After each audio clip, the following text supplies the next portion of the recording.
Hey folks, Randy Henry here from Silverton, Oregon, working on the Great Alaskan, and giving you an update, bits and pieces as we go here. I've got a lot going on and a lot of things that I'm starting to button down, which is about as exciting as you can imagine. Oh, and the best part is Amazon just made a delivery, so I've got some more supplies. Working on the cabin. It's coming along. I think I say that a lot because, as long as you're making forward progress, it's all a good thing. But now I'm into the cosmetics stage a little bit more. The structures have almost completely been built, and now I'm doing a whole lot of sanding. So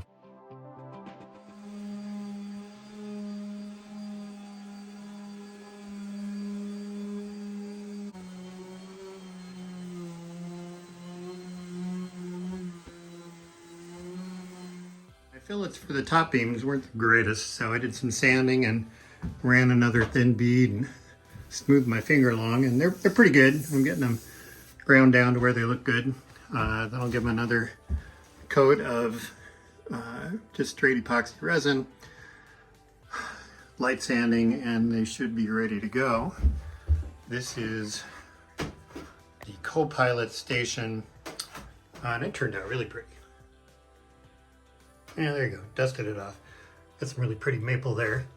And a good thing to remember, if you're gonna mark any wood that's gonna be exposed later, you better get rid of those marks before you fiberglass, or you'll have them forever. You see that on a lot of these boats. Little arrows or numbers or dashes or hashes or crow's feet or whatever.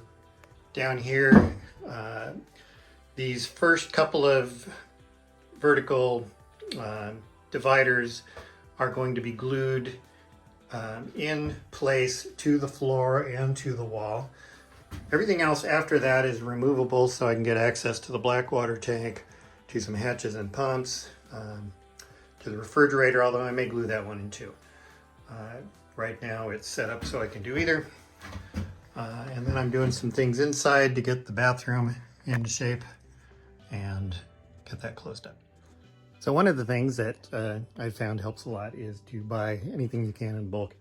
I've been able to get 3 or 4 uses out of the little mini rollers for epoxy, and if you can find these microfiber 3-inch rollers in a bundle like this, I've gotten them off eBay and off Amazon. These 1/4 inch is the best. These were a hair over 1/4 inch, and it's pennies on the dollar compared to when you go down to your local hardware store and buy 1/4 inch nap. And like I said, if you take these out, once you're done using them, try to wring as much epoxy out, get it off the roller as you can, and then put it in a jar of acetone. Believe it or not, you can soak it for a day, pull it out, wring the acetone out, let it dry a little bit, and you'll get another use out of them. So that's one way to save some money.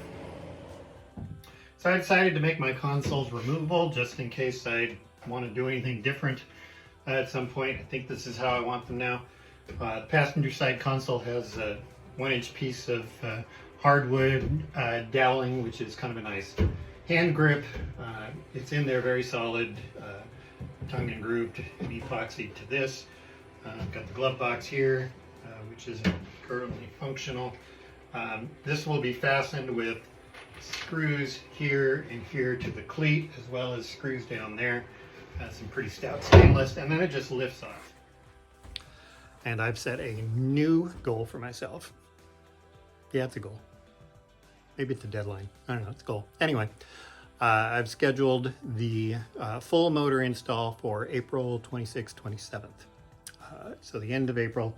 I've timed out my weeks and my work until then. The boat doesn't have to be spit polished and painted on the outside, that kind of stuff, but it does need to be ready to go so it can be fired up and tested in the water. So that means I'm finishing the cabin here. I'm going to spend a week on the back deck here. I think that's realistic. Front deck is still going to take a week because I got to install the windlass and some other items, get those basically, or at least get the hatches together. I don't necessarily have it installed. And then I'll spend a week working on some of the filleting on the bulwark and stuff, trying to get that finalized. and get all the coats of glass. I definitely want to have everything glassed, nailed down. That'll give me a week or two to start to get the electronics and the steering cable or hosing tubes in place, ready for the install. Assuming I can stick to that schedule, I will have a functional boat at the end of April. It won't be finished, but it'll be functional. That means I can get the marine survey work done and get it registered. And then I can kind of come back in and concentrate on cosmetic work, good paint job, all that kind of stuff.